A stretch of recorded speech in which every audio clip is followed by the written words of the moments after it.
A semana começa com as repercussões do tarifaço imposto pelo presidente Donald Trump a vários países, incluindo o Brasil, na última semana. Além disso, a gente tem atualizações sobre os dados de inflação que saíram na semana passada, a questão do dólar, a desvalorização do dólar ao longo do ano e as expectativas para este ano na inflação no Brasil e também para o PIB. Começando pela guerra comercial, a gente teve semana passada a publicação por parte dos Estados Unidos de uma lista de tarifas a serem implementadas para diversos países, incluindo economias avançadas e economias em desenvolvimento. E aí nessa lista a gente tem aí vários países africanos, países do Oriente Médio e também ali asiáticos, parceiros dos Estados Unidos e que agora podem se voltar os olhos para a China e para outros parceiros comerciais como a Europa. Nos Estados Unidos, o mercado financeiro espera mais uma vez que o Trump volte atrás, que ele pelo menos diminua o impacto das tarifas que foram anunciadas, mas há também, de certa forma, alguns setores bastante preocupados, como o setor de saúde,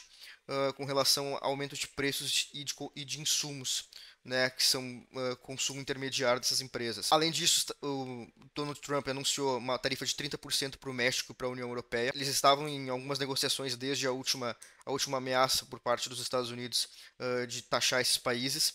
Aparentemente, as negociações não avançaram, apesar do presidente Trump ter dito algumas vezes que vários países estavam à mesa de negociação implorando por uma negociação com os Estados Unidos. Dessa vez ele disse que não chegaram a lugar algum, que ninguém o procurou e, portanto, ele foi lá e recolocou tarifas de 30% para esses países. Além disso, nós tivemos outras 25 cartas tarifárias que foram enviadas, inclusive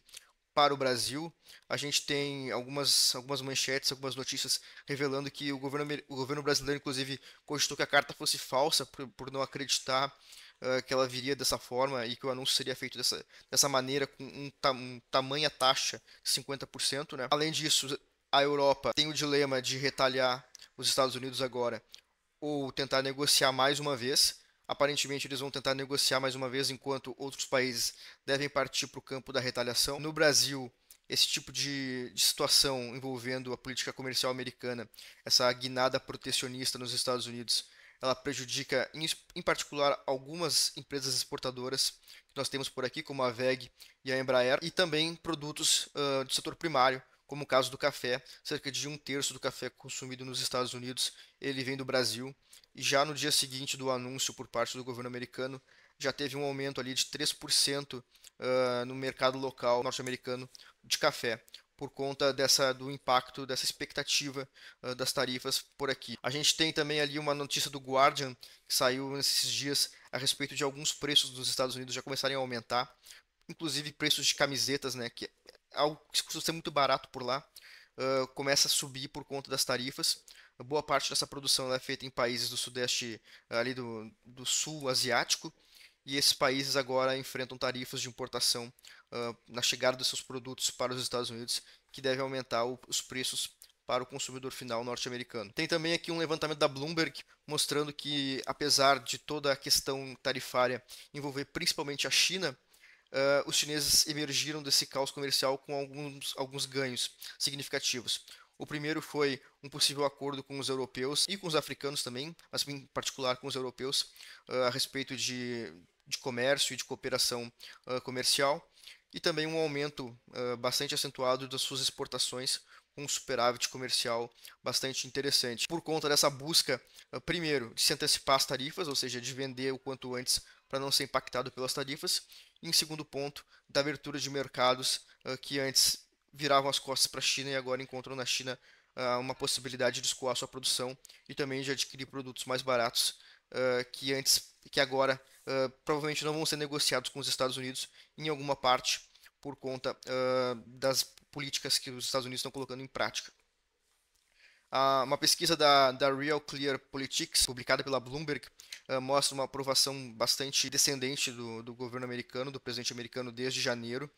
na posse no dia 20 de janeiro. Desde então, ali por volta do dia 4 de abril, no Liberation Day, a aprovação chegou no pior patamar, que foram 45%. Teve uma leve melhora e agora voltou a cair mais uma vez por conta das tarifas. Imaginava-se que, ali passado aquele susto inicial, o Trump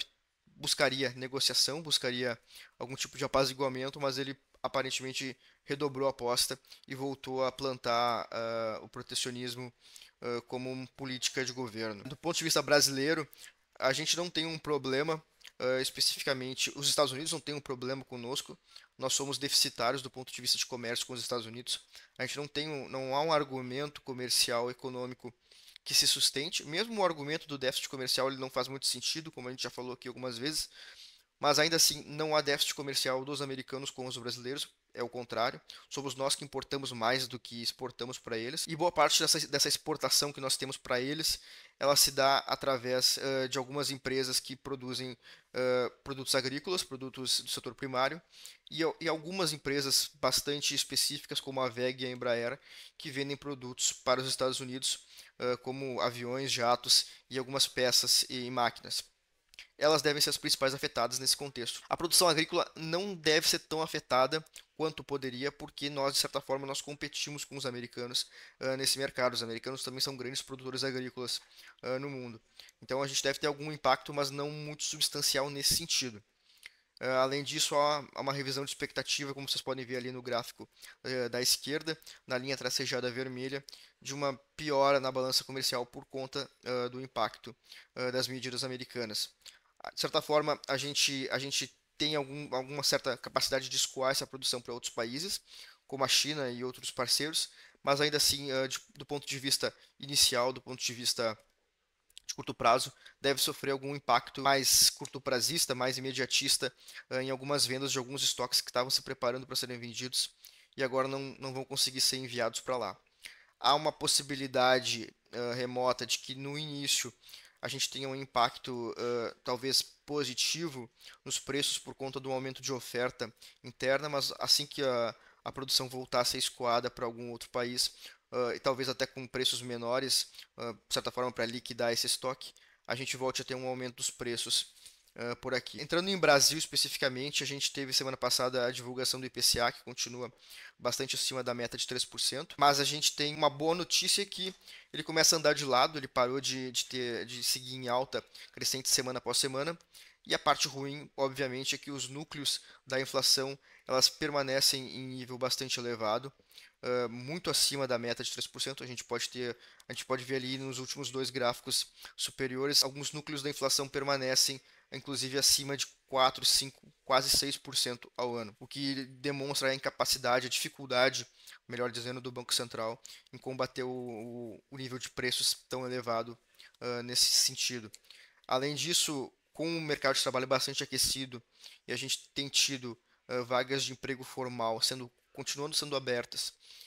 e agora um estoque de empregos formais acima dos empregos informais, desde a crise do governo Dilma, a gente tem uma dificuldade maior ainda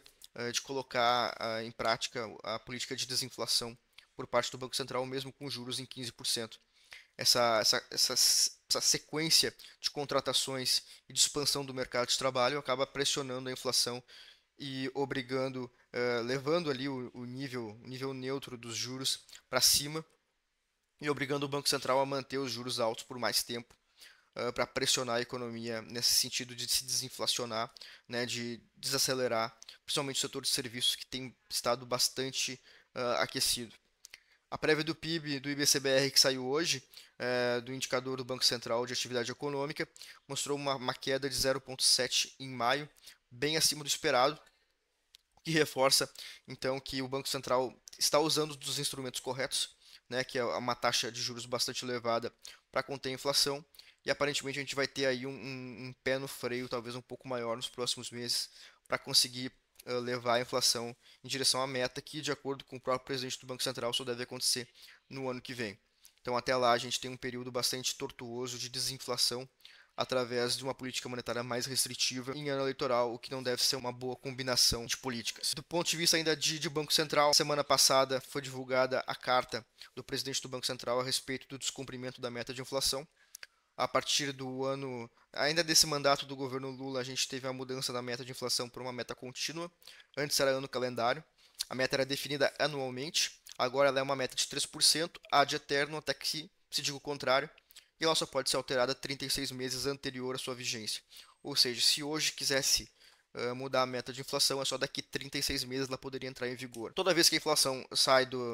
da meta, sai do limite de tolerância da meta, que é de 1,5 para cima ou para baixo ao redor da meta, o presidente da instituição, da autoridade monetária, tem que se justificar o descumprimento da meta em uma carta ao ministro da Fazenda. Então a gente teve a publicação da primeira carta do Gabriel Galípolo, explicando que a inflação saiu do controle, não convergiu a meta nesse período de 6 meses iniciais, por conta de uma atividade econômica surpreendentemente positiva, com crescimento de PIB acima do esperado e mercado de trabalho bastante aquecido. Ou seja, um hiato de produto muito positivo, a economia aquecida e em níveis muito superiores à sua capacidade, basicamente por conta, primeiro, daquele impulso monetário pós-pandemia, impulso monetário e fiscal pós-pandemia, e em segundo lugar, de um impulso fiscal que foi feito ali na esteira da eleição a partir da PEC da transição e que se manteve com gastos, um crescimento das despesas reais do governo muito acima da capacidade da economia. A gente tem visto agora talvez uma certa acomodação desses gastos, mas ainda assim a gente tem políticas parafiscais aumentando tanto a concessão de crédito quanto a concessão de despesas por parte de outros bancos públicos e bancos de desenvolvimento, o que tem feito com que a gente tenha um excesso de liquidez no mercado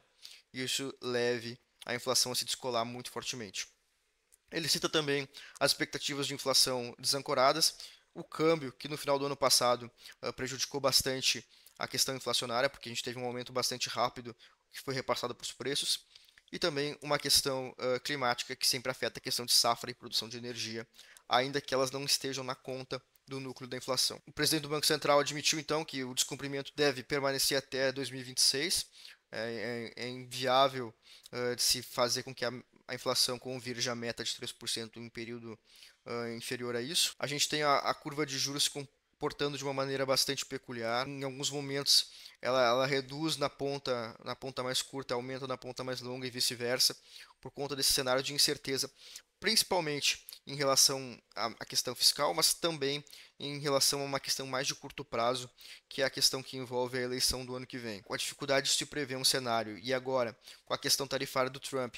talvez dando um gás a mais na candidatura do Lula, fica mais difícil de ter uma certeza em relação à questão do cenário eleitoral, de quais serão as chapas que vão concorrer, quais são as coligações que vão ser montadas e qual vai ser a política fiscal do próximo governo, independentemente de quem vença.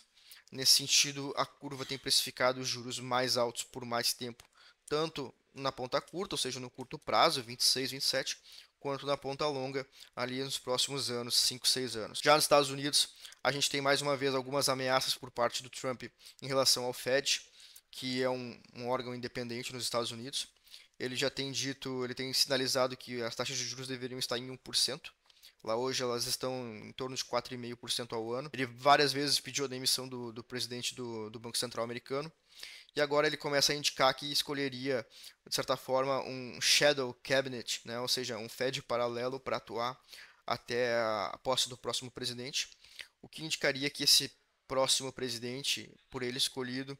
já estaria, de certa forma, contratando uma queda dos juros antecipadamente. Dessa forma, o mercado tem encontrado alguma dificuldade de impor certa credibilidade a essa escolha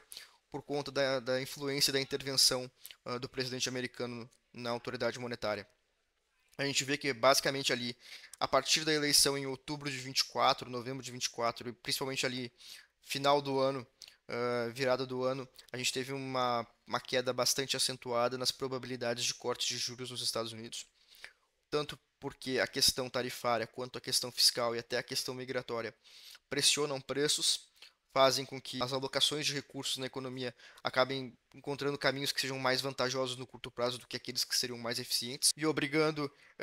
o Fed a manter taxas de juros acima daquelas que seriam adequadas, porque a gente tem uma pressão tanto na inflação quanto no mercado de trabalho, quanto na questão da dívida. Então, a gente tem um cenário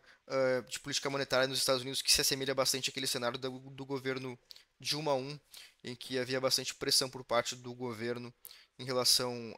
à atuação do Banco Central em si, que resultou naquela reunião em que todo mundo esperava um aumento de juros e o Banco Central foi lá e cortou os juros, destruindo completamente sua credibilidade. E aí, no fim, a gente acabou tendo uma espiral inflacionária que culminou no impeachment, né? Ainda em relação aos Estados Unidos, a gente tem uma bagunça bastante significativa que pode ser vista aqui na questão das expectativas. A gente tem no primeiro lado do gráfico as expectativas de algumas commodities de preços de commodities e também preços de serviços e outros produtos nos Estados Unidos. Havia, a partir da pandemia, eles se bagunçaram, parece uma teia, né? Começaram a cair lentamente a partir de 23, 24. Alguns tiveram um surto por conta de questões inflacionárias específicas e outros por questões de guerra e questão energética. Mas ali, principalmente final do ano passado e até esse ano, eles começam a subir novamente. Tanto a gente tem ali questão de gás, quanto comida, atendimento médico, educação, enfim, colégio, educação, aluguéis e o ouro, né? Ou seja, um aumento bastante generalizado dos principais preços em relação às expectativas dos consumidores. Isso aqui é um dado do Fed de Nova York. E também na direita a gente tem outro dado do Fed de Nova York, que é a expectativa de consumo dos americanos, né? A média, a mediana, a média dessa expectativa de consumo e principalmente em relação a qual vai ser o preço das ações, né? O preço dos ativos no mercado de renda variável, no mercado de ações. Então a gente vê ali, a gente tinha uma melhora incremental chegando desde 2023, que era a questão do excepcionalismo americano, e aí a gente tem um tombo bastante vertiginoso no início desse ano por conta das tarifas, uma pequena recuperação naquele momento em que se imaginava que os Estados Unidos iriam arrefecer as tarifas, e agora mais uma vez uma pequena queda ali no início, e essa queda não inclui a semana passada, da última pesquisa que deve ter sido feita no mês passado. Então a gente tem aqui uma deterioração bastante evidente de dois indicadores, um de expectativa em relação ao preço dos ativos americanos e outro uma expectativa sobre preços. Lembrando que nos Estados Unidos, diferentemente do Brasil, boa parte da população investe em ações, em renda variável. Algumas, inclusive, contam com isso para sua aposentadoria e para sua renda mensal. Uma boa parte dos americanos recebe dividendos e utiliza eles como renda primária. Então, uma mudança significativa aqui, ela acaba induzindo também um menor consumo futuro das famílias. E aí, associa isso com o aumento de preço, a gente tem um cenário ideal de um problema econômico no médio prazo. Por fim, as expectativas aqui no Brasil elas permanecem bastante iguais às do último período. A gente tem as expectativas de inflação pararam de subir, agora elas começam muito lentamente, muito marginalmente a cair, 0,01 ponto percentual. Expectativa de câmbio começam a cair também muito lentamente por conta desse cenário de enfraquecimento do dólar, principalmente. Não é uma particularidade brasileira, é uma questão mundial. E questão de PIB e de Selic permanece tudo igual em relação no relatório Focus dessa semana, com o PIB crescendo, uma expectativa de crescimento acima de 2% e a expectativa de que a Selic termine em 15% neste ano, o que já foi basicamente aventado pelo Banco Central. Para a próxima reunião do Copom, as opções na bolsa indicam que 89% acreditam numa manutenção, que é o que aparentemente deve ocorrer, a menos que a gente tenha dados muito ruins de inflação até lá, o que é um pouco difícil de acontecer nesse pequeno período de tempo.